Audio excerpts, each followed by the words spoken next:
I don't want to have to drink that bottle myself. Ha! Great. Excellent. Good day, YouTube, and welcome to another episode of the Albino Rhino Beer Review. Rhino, Mr. Christoph from Chris Lysak Photography. That's right. DJKrazyChris if you're looking online. Anyway, we are drinking another beer from Brook. You've had the Pissed Off Pete's Pumpkin Porter with me already. Now, this is just the Pie-Eyed Pumpkin Ale. So, Pie-Eyed Pumpkin Ale, you get the fucking, what the fuck's his name? Popeye? No.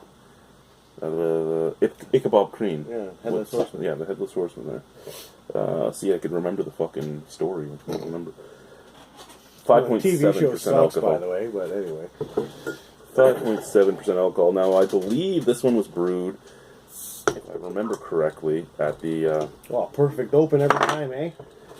Brutal. Good thing you bought that opener in China.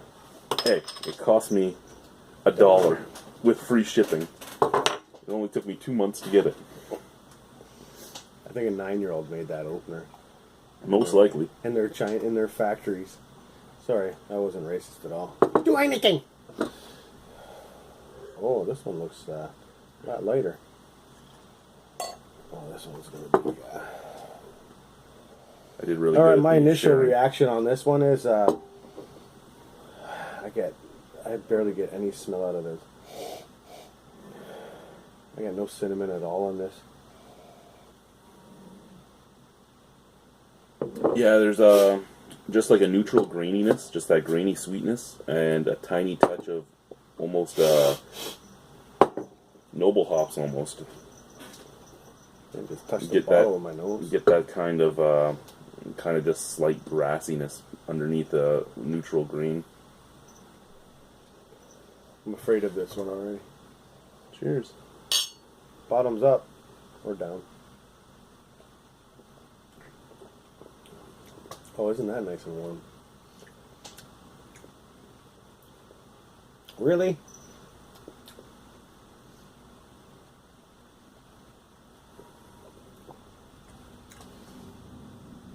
Okay.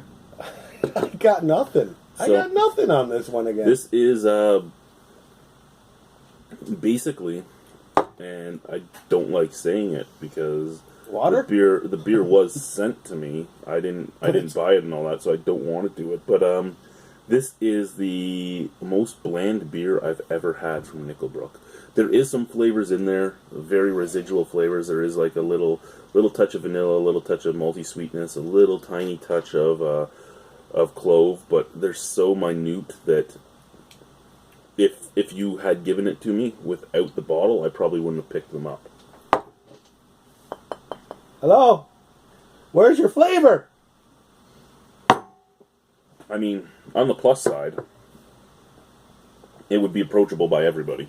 There's not one. Yeah, there's not one person that's going to say they can't drink this because this is going down the smoothest I've ever had a beer.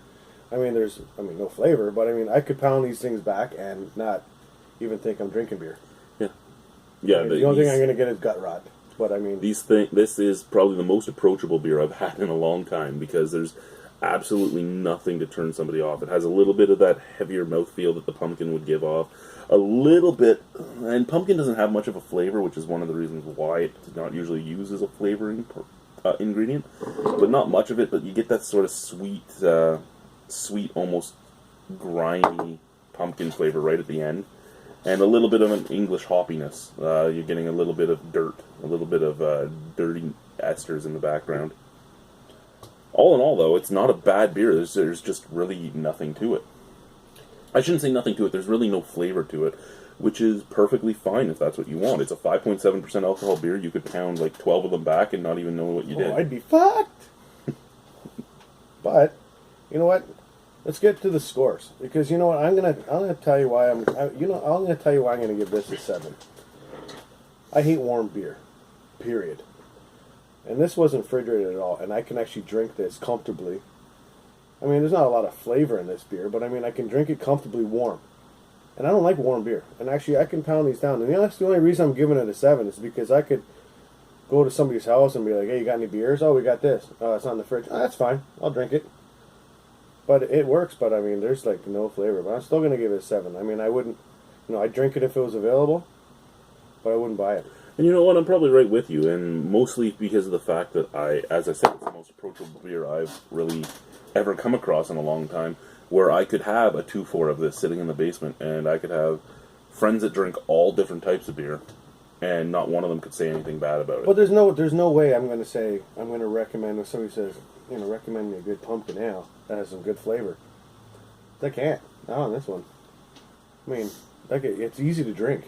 Very easy to drink. Warm, cold, whatever. It's going to be very easy. But now here is the thing. Something like this isn't actually a bad choice. Once you start drinking more pumpkin beers, you'll see what I'm talking about. Because there is a whole shitload of really bad ones that are overspiced and over this and over that. Then there's some really, really good ones. And then there are some ones like this. Well, there's not many like this. It's usually you're either going to love them or you're going to hate them. Well, that's the thing. I don't hate this. I mean, we've done a few reviews already today, and this is not the worst one we've done. This is actually right in the middle. I mean, it's not bad. The only downfall on it is it has no flavor really. And like you said, it's not refrigerated, so it's not hiding anything. The coldness is not, there is no temperature difference hiding any of the flavors. So this is what it tastes like, period. Yeah. And there's not much. It tastes fine for what it tastes like, but there's not much. But again, approachable by everybody. No problems with it.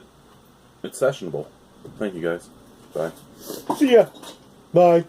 See you later. Okay.